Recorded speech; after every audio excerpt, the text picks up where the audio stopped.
Title: The Last Accord. Year: 179,166,666. Era: Early Awakening. Author: Jeremy Levan.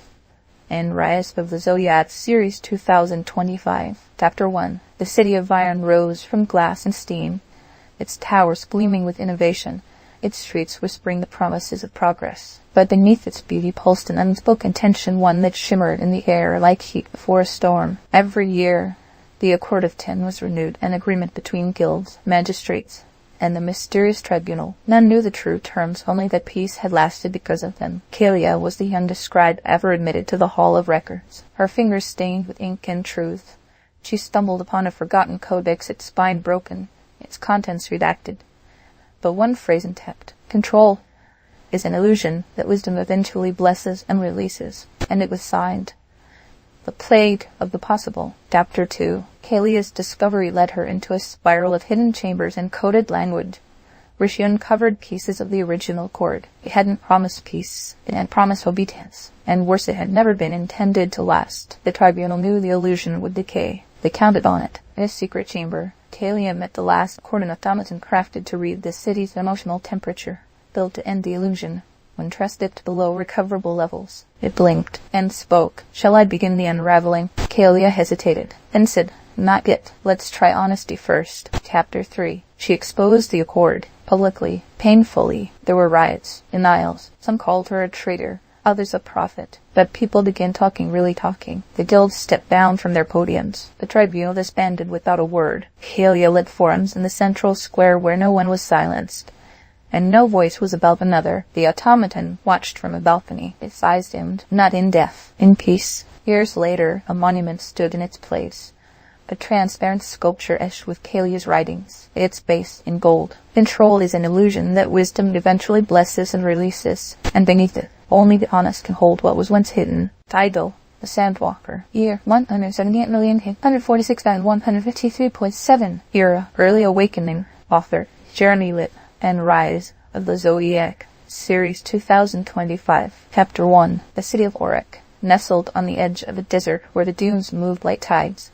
had long survived under the rule of the triumvirate. They promised protection, stability, and the illusion of unity. But beneath their golden statues and flowing banners, the city stifled. Speech was censored. Difference was discouraged. Justice wore a mask too tight to breathe. And in the slums of this unspoken quarter, a child named Vay grew up watching. She watched her neighbors disappear. She watched kindness punished. And she watched her mother, once a scholar, silenced for asking too many questions. One night, Vay stepped into the desert barefoot and didn't return for 3 days. When she did, her eyes burned like firelight. Chapter 2. They called her the Sandwalker. At first, it was a whisper, someone leaping rooftop to rooftop, cloaked in dust and shadow, planting messages in places no one could reach. Warnings, fruits, hope. No one could find her, until she chose to be found. She disrupted a triumvirate broadcast, unmasked, and revealed the truth.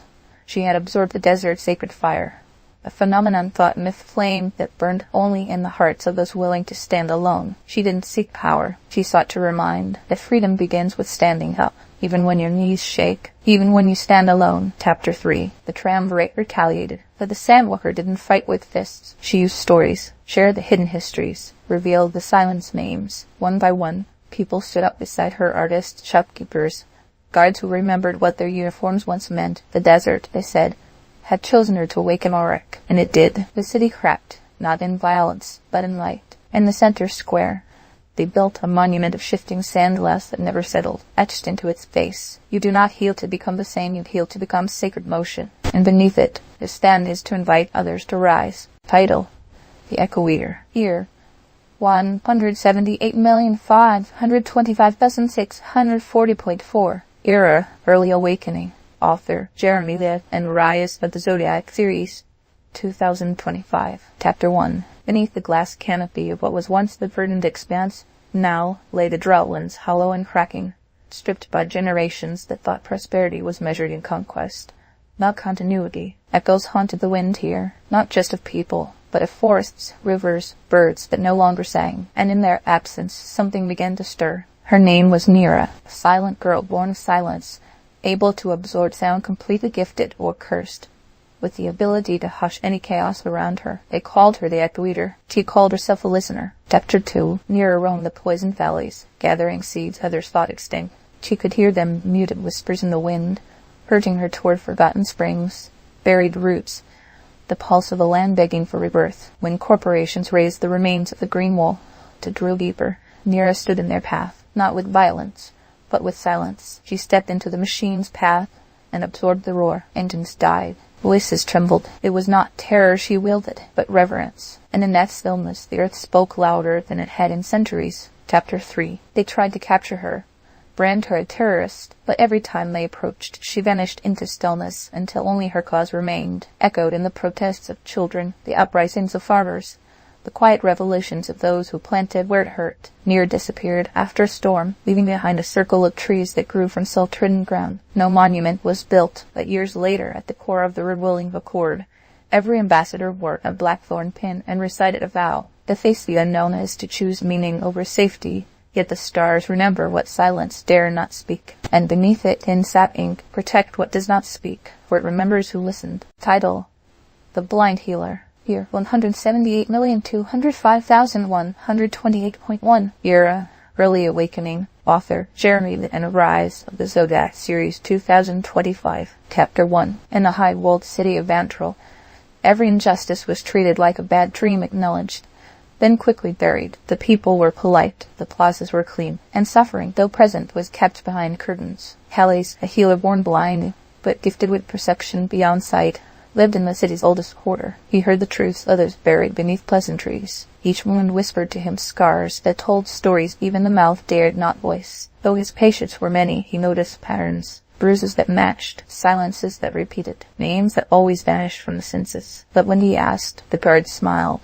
Focus on healing, they said. Don't start fires. Chapter 2. Calais began writing, not in protest, but in poetry. He recited verses in alleyways, left them etched into stone benches, whispered them into cups of tea. His words told stories of broken families, of beggars with missing limbs, of justice served cold and bitter. The city ignored him, until the children began to recite his lines, until the statues wore blindfolds, until the guards began quoting him under their breath. The verses sparked discomfort, but also truth. And truth, once spoken, doesn't return to silence. Chapter 3. One night, Calais stood before the council court, reciting his longest verse yet. He did not accuse. He remembered. Every name, every wound, every silence. The council tried to dismiss him, but the people filled the plaza behind him, reciting his verses in unison. The city did not fall. It changed. Curtains opened. Records restored. Crimes faced, not with vengeance, but with justice, forged in community. At the center of the court, a statue now stands, not of Calais, but of a faceless healer, hand outstretched. Etched beneath it, resisting change only gives it sharper teeth.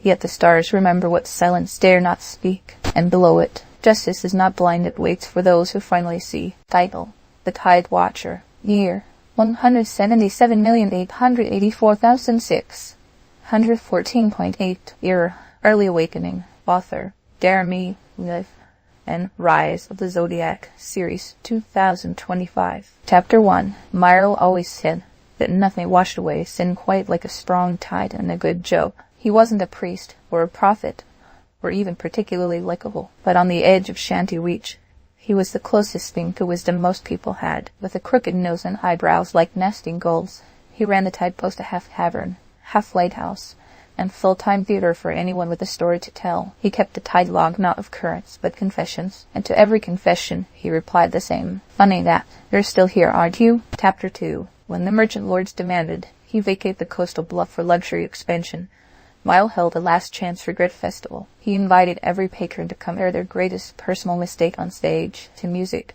with laughter. People came in droves. One by one, it performed their guilt like a comedy. A butcher who quizzed his rivals steal and marry the widow. A healer who once faked an exorcism to win a bet. A child who betrayed his twin in the game that cost a limb. Laughter. Tears. Applause. No shame left unturned. The merchant lords tried to bulldoze the bluff the next day. They were met by a crowd too healed to be moved. Chapter 3. Myro eventually died in his chair, tide log on his lap, and a punchline on his lips no one would ever hear. The bluff was turned into a public space, the steps of mercy, where every slab bore a carved confession, anonymous or not. And every year, the tide watchers gather with torches, read a regret aloud, and laugh it clean. Above the platform, in brass lettering. The first step awakens the path, but it's what you do after that makes it sacred. And carved below, forgiveness is not forgetting, it's remembering differently. Title: The Bloomwalker. Year: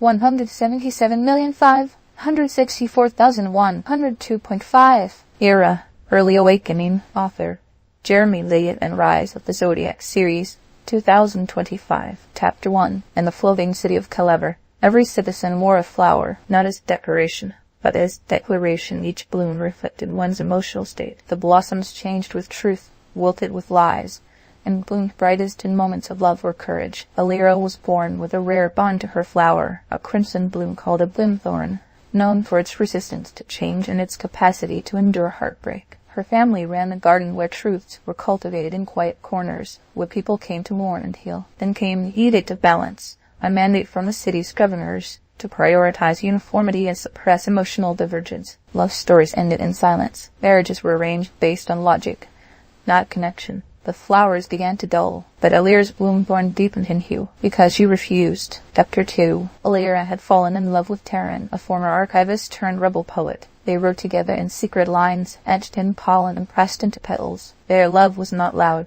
but it was real. Too real. When the Sentinels discovered them, Alira was given a choice: renounce Taran, destroy her bloom, and live in safety, or be exiled to the withering bluffs, where flowers never bloomed and people were forgotten. She chose exile, but before she left, she scattered bloomthorn seeds across the city. Each seed bore a single line: you can't choose what breaks you, but you choose what rebuilds you. Chapter 3. Seasons passed. The bloomthorn grew in alleys, cracks, and ledgers. People whispered the old words again. Smiles returned. Hidden gardens flourished. Alira, exiled and alone, tended a single bloom atop the cliffs. She never expected Taran to find her, but he did, led by scent, memory, and a trail of scattered poems. Together they planted a sanctuary. Years later, when Calabar changed course, the first bridge built back from the bluffs was named the Bloomwalker's Crossing. At its gate, carved into stone, grew a living bloomthorn, etched into the arch. You cannot choose what breaks you, but you choose what rebuilds you. And beneath it, love is a choice you make even when it costs everything. Title: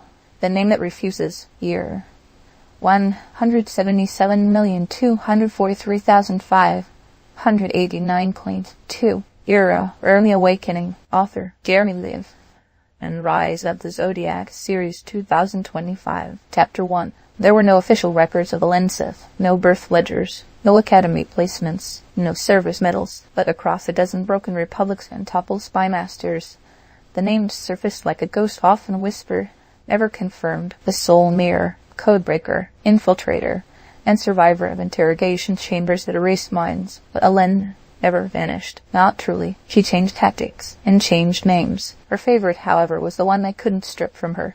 The one that refused. Chapter 2. Len's latest mission wasn't about sabotage or secrets. It was about reclamation. A series of orphanages, once state-funded, had been quietly repurposed as indoctrination centers. No one cared. No one knew. She did. Disguised as a clerical archivist, Len began documenting everything: covert footage, testimony smuggled through puppet toys, a secret code sewn into blankets. Every child had a name. Every name, a story. She compiled them into a report titled The Refusal Ledger. She sent it to every major news network, under a single line of attribution: I owe you not my pain, but my rising. Chapter 3. Len disappeared again, but the refusal ledger sparked outrage, reforms, and the collapse of 3 ministries. A scholarship fund was named in her honor, not by name, but by legacy. At its entrance stood a polished obsidian mirror etched with hundreds of names and a phrase burned into steel: you do not owe your wounds to the world, you owe it your rising. And beside it, barely visible beneath the reflection, the soul mirror sees you whole even when you forget. Title: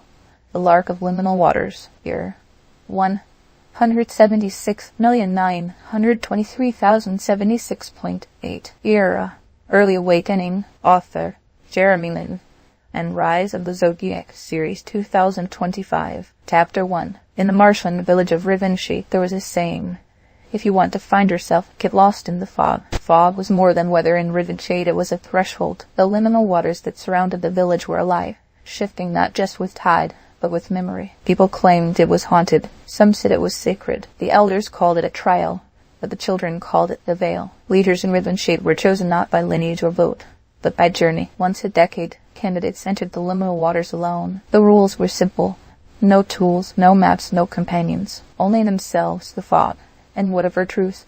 They were brave enough to carry back. Meyer, a teacher of village children, was never expected to be called. She had a stutter, weather-worn fingers, and a fondness for listening more than speaking. Yet when the village speaker vanished without a trace swallowed, some said, by the veil the elders burned the old ballot and replaced it with a driftwood slate bearing Myron's name. No words were exchanged. She packed nothing but silence. As she entered the fog, Chapter 2, Myron walked for what felt like years, though the sun never changed. In the liminal waters, the sky was always pewter. The wind whispered regrets. She thought she buried moments of hesitation, of cruelty, of fear. The reeds bent in the shape of faces she once loved. The tide, soft against her ankles, whispered old nursery rhymes and voices that were not her own. Then she saw a figure at the edge of a half-sunken bridge, surrounded by drifty wards of light that didn't burn, only flickered. It was the chaos spark, a childlike silhouette formed from shadow stuff, wrapped in contradiction. Its eyes were stars, its mouth unfinished. "You lead only where you break," it said.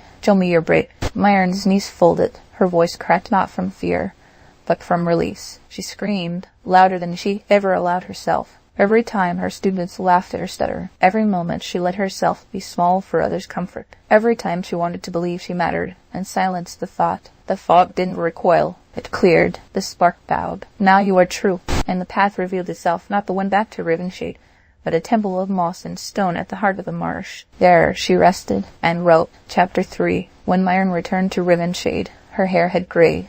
Though only a week had passed, she did not return with proclamations or visions. She spoke slowly, and with weight, like each word had been paid for with something real. The villagers expected ceremony. She offered questions instead. What if we chose leaders by their humility, not their command? What if the veil showed us not who should lead, but how we should live? And they listened not because she commanded it, but because her voice had gravity now. Ravenshade changed. The trials were not abolished, but transformed. Future candidates still walked the fog, but they returned with stories instead of symbols, songs instead of scars. Myron refused to remain speaker forever. After 3 years, she returned to the Vale, not as a trial, but as pilgrimage. She was never seen again, but years later, the children of the marsh heard a song among the reeds, clear, quiet, rising on the tide. A monument was raised on the edge of the waters, beneath the watch of silver herons, etched into the stone. The lessons that scare you are the ones worth surviving. And beneath it, every true leader survives themselves first. Title: The Laugh That Breaks Chains. Year: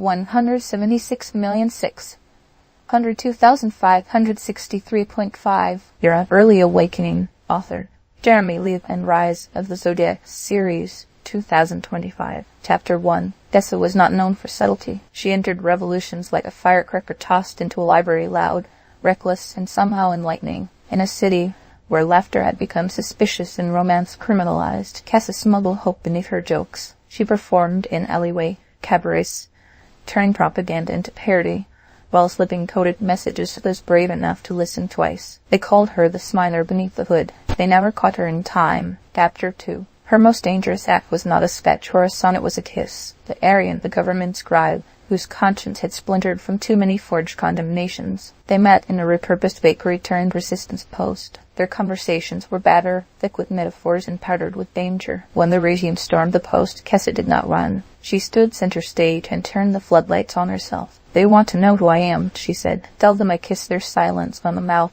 and made it sing." They jailed her. Chapter 3. 3 weeks later, the cell was empty. No signs of escape, no bribes. Just laughter echoing through the ventilation shaft, and a message scrawled on the wall in cinnamon. A peace without friction is only the silence before the shatter. Months later, Arian published the Smiler's Letters, a satirical manifesto wrapped in a love story. It was banned in 17 provinces and translated into 34 languages, and in every occupied city murals appeared of a laughing face, partially hooded, eyes open wide. The revolution will not whisper, it will grin. Title: The Sacred Fool. Year: 176,282,051.2. Era: Early Awakening. Author: Jeremy Levan. And Rise of the Zodiac Series 2025. Chapter 1. In the metropolis of Calder's Crown, superheroes were ranked like stocks. Power was spectacle. Efficiency currency. Villains came and went, often with fanfare and branding, and the people watched it all from the safety of screen.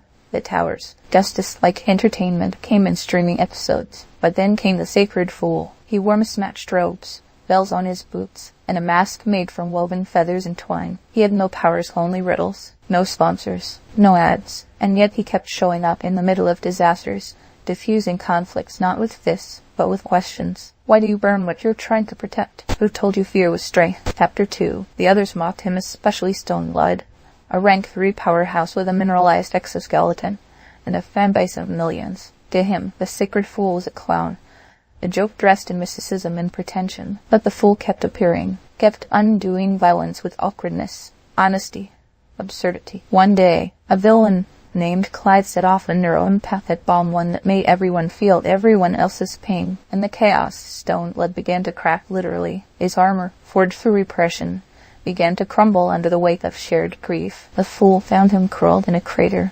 whispering apologies to no one, and he said, "The wiser you become, the more you see what you've missed." Then he helped him out. No cameras, no hashtags. Chapter 3. After that, things changed. Stoneblood took a leave of absence. He began volunteering in places without reporters. Quiet places, hurting places. Other heroes started adopting different tactics. Slower ones, empathetic ones. Not all, but enough. The fool was never found again. Some said he was an old monk, others a failed actor. A few believed he was never real, just a shared delusion born of exhaustion and hope. But in Calder's crown, a mural appeared on the wall of a burned-out community center, painted in vibrant colors and broken shapes. It showed a figure in feathers, dancing barefoot among flames, smiling at something no one else could see. Beneath it, the wiser you become, the more you see what you've missed. And below that, one changed heart changes the world's balance. Idol, the threat spiller. Year 175,961,537.9. Era, Early Awakening. Author, Jeremy Levan. And Rise of the Zodiac Series 2025. Chapter 1. Yura stitched stories into cloaks, not metaphorically, literally. She was a thread spiller, one of the forgotten artisans of the border weave who wove names, memories, and truths into garments with runes, too subtle for the eyes of the elite. Each thread glowed faintly under moonlight, carrying whispers from those whose stories went unheard. Forgotten farmers, displaced tribes, silenced lovers. Their words became fabric, and the fabric became fire. Yura never raised a blade. She raised voices, and one day they answered back. Chapter 2. During the Festival of Unity, a cruel joke in a city built on division, Yura draped her newest creation over a statue of the city's founder. The cloak shimmered. 1,000 truths unfolded. Testimonies woven in linen. Songs of exile hidden in the hem. A single embroidered phrase stitched inside the collar. Ignore truth long enough, and it becomes thunder. The exiled champion, a former general cast out for siding with the people, saw the cloak and returned, not with an army, but with every family who had ever worn Yura's work. They did not fight. They stood. Chapter 3. The regime tried to silence them. The storm came anyway, but instead of blood, it poured stories. In every alley, wall, and window, fabrics, voices, and light. The cloak now hangs in the rebuilt civic hall, encased in clear stone. Above it, etched in obsidian, the marginalized are not silent. They are waiting to be heard in the key you forgot you knew. And in small thread across the base, the thread, pillar weaves, still, idle, the hollow tree guardian. Year 175,641,025.6. Era, Early Awakening. Author, Jeremy Levan. And Rise of the Zodiac Series 2025. Chapter 1. The town of Velm sat in a quiet valley, surrounded by whispering forests and skies that rarely raised their voice. It was the kind of place where time folded gently, and stories were passed like heirlooms, hand to hand. At the heart of Velm stood the hollow tree of vast, ancient oak with a cavity wide enough to shelter 10 people. Inside, it was cool, sacred, lined with etched symbols no one fully understood. Every generation, a guardian was chosen not by vote, nor lineage, but by intuition. When someone heard the hollow speak, they followed. That was the rule. Alien heard it at dawn, on the day her grandmother died. Each breath is a beginning, the whisper said, never a repetition. Chapter 2. Alien had been a seamstress, known for her quiet nature and the way she listened more than she spoke. But once chosen, she found herself at the center of Velm's rhythms, conflicts, celebrations, sorrow, hope. She became the listener for a village that had forgotten how to listen to itself. The hollow did not speak again. Instead, it guided. People began to leave messages inside the trunk. Not wishes, not prayers, confessions, fears, regrets, desires never spoken aloud. Alien read them all. She never revealed who wrote what. She responded by weaving small tokens from bark, thread, and soil, each one left where it was most needed. A windowsill, the grave, a newborn's blanket. Chapter 3. Slowly, film changed. Arguments softened. Neighbors checked on each other more often. Fewer doors slammed. And Alien changed too. She stopped fearing her own voice. She began hosting gatherings not to instruct, but to reflect. A village shaped itself around a newfound openness, a collective vulnerability. When Alien passed, the hollow wept not with sound, but by shedding its bark in patterns that formed a spiral. Inside it, a new cavity opened, and inside that, a woven bundle, threaded every color in film's tapestry. Etched beside it, each breath is a beginning, never a repetition, and beneath it, community is the weaving of silent intentions into visible change. Title: The Spirit of the Wild. Year 175,320,512.3. Era: Early Awakening. Author: Jeremy Levan. Rise of the Zodiac Series 2025. Chapter 1. Bashar moved like a gust between truths. An ex-cartographer turned infiltrator. He mapped lies the way others drew borders carefully, then with swift precision. Known only as the Veil Piercer, his task was to uncover where the Ministry of Order buried its deadliest secrets specifically.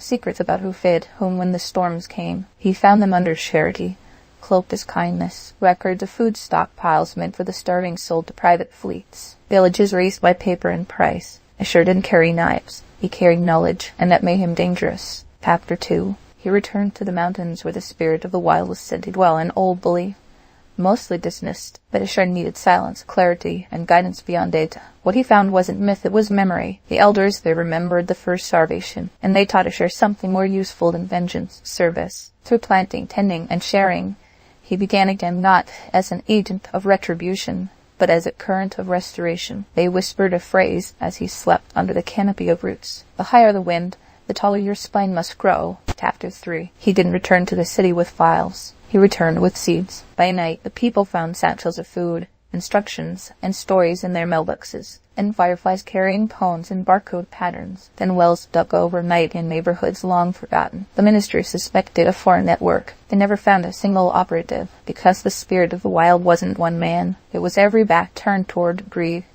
and toward the soil, toward hands reaching out not to grasp, but to give. And in the silence that followed, spines grew tall.